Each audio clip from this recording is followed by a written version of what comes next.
Good morning. You're listening to Overcoming Life. I am your host, Opal Bailey. I was walking down the beach a couple of days ago, and I was thinking about work. You know, we all think about work, especially this is the first day of our work week. But I was remembering how I had goals when I went to work and how I moved up in different positions at work. And I just want to just share with you how it's so important to have a goal when you go to work, you know, because Mondays seem to be, for most people, a very dreadful, don't want to go because, they enjoyed the weekend or just don't want to get up early in the morning and different things like that. But you know what? You can have a great time at work. And I promise you, it doesn't matter what kind of work you're doing. It's all about your attitude and your goals. So set a goal for you this week at work. And it could be any goal. If you want a promotion, set your goal on what you need to do in order to get that promotion. And majority of the time is with the right attitude, not hanging around what I call toxic people.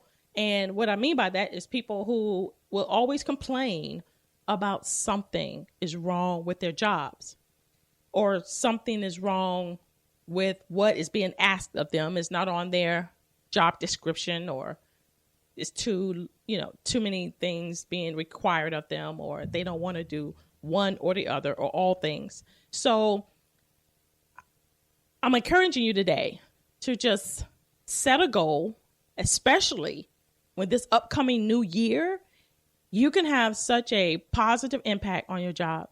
You can have such a awesome job position, a new life, a new outlook, just by your attitude and the goals that you set. And this reminded me of a story about this young man who wanted to date Rachel. His name is Jacob. Jacob wanted to date Rachel. He wanted to marry Rachel, and he fell in love with Rachel. Well, the father wanted Jacob to serve him 7 years to get Rachel. And so Jacob said, yeah, I'm going to serve you for 7 years. And Jacob served the father for 7 years. And at the end of that year, he married, he thought at least he married Rachel, but it was her sister Leah. And so during that time and that custom, you can't marry someone who is younger. The sibling, the sister has to be the older sister. You have to marry the older and then the younger. Well, Leah was the older. Rachel was the younger one. So in that process, it reminded me of the goal that Jacob had, because he had a goal in mind. He didn't just want to work for something and just be working and, no goal, no outlook, no outcome, nothing to reach for. He just working and just, I'm just doing what I need to do, or it's just a job, or I'm just here, or I just can't wait till I get off of work and you just got there at 9:00 in the morning. You're already thinking about what's happening when you get off work. So Jacob had a goal. His goal was, I'm going to work and I'm going to marry Leah because this is what I want to do. And I'm going to do what it takes to meet my goal. So eventually the father said, hey, if you want to marry Rachel, you have to work for me 7 more years. And so Jacob's like, okay, I'll work for you 7 more years.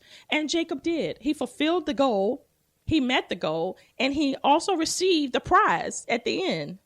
So if you look at work as a blessing, if you look at work as a gift that God allowed us to have so that we can, one, take care of our natural necessities, our needs, and we can look at that as a way that God uses to teach us how to have character, how to work when someone is not watching us, how to interact with other people that is different than we are, how to work when you don't have to deal with the negative people, even though the negative people are at your job. And of course, there are always going to be someone there that will complain about the employer, about the food, about whatever they're dissatisfied about.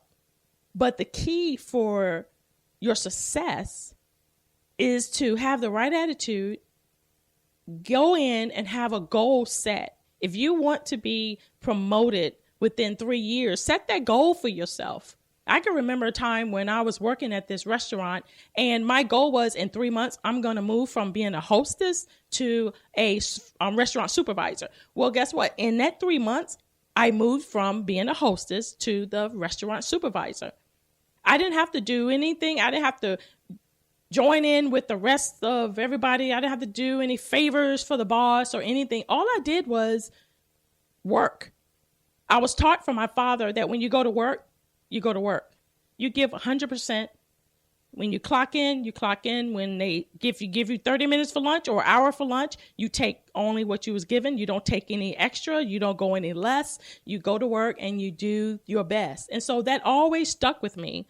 So when I reached that goal of having that position in 3 months as a food and beverage supervisor, I wanted more, because you always have to aspire to more. Because all of these training that we're doing and all the things that we're doing at work is really shaping our character, is really shaping us to really be who God really called us to be. And so if you take it as tools to build on your life so that you can have a better quality of life, you're going to look back and you're going to say, wow, when I started here, but now I'm here. And you can look at all the things that you did, the goals that you set, your work ethics, your attitude, how you treat people, how you respond to your boss is even vital. How you respond to your coworkers is even vital. Your guests, your clients, your customers, whatever job you're doing, it's all about your attitude, and it's all about setting your goals. And when we set goals, we have to realize that our goals is not based on whether someone else approves them or not, and it's not based on who you hang around. When you set a goal for success, and I mean success in reaching that goal, not trying to be better than anyone, but just you have a goal and you want to reach that goal. And doing that, you have to separate yourself from the negativity in your workplace or wherever you are, because it's always going to be negative. There are always going to be people that's going to complain. There are always going to be people that's going to tell you how everything is so wrong, but yet they're still there. And know that when you're setting your goal, you have to position yourself and condition yourself to reach that goal and not get caught up with everyone else and their negativity or the things that's going on. And sometimes being on your job and you may feel alone, it's okay to be alone, because there are going to be times in your life that you're going to have to work and walk alone. And all of these things is just really teaching you how to be a goal setter for your life. Don't allow your situations or circumstances or your job or people on your job or things that you feel like you haven't accomplished yet to get you down. Just set your goal for this year. Make your goal for this year to be a success on your job. And when you treat people right and when you are in the right attitude, God sees that. Because the truth of the matter is, God is the one that promotes. He said in his word, I am the one that promotes you. It's not man. So we don't have to act like we're working when our boss is in the room. We can keep working whether he's in the room or he isn't in the room. So I'm encouraging you to just move forward this year. Set your goals, whether it's a better promotion, whether it's getting married, whether it's financial, whatever your goal is, just set your goal and work your goal. Do what it takes.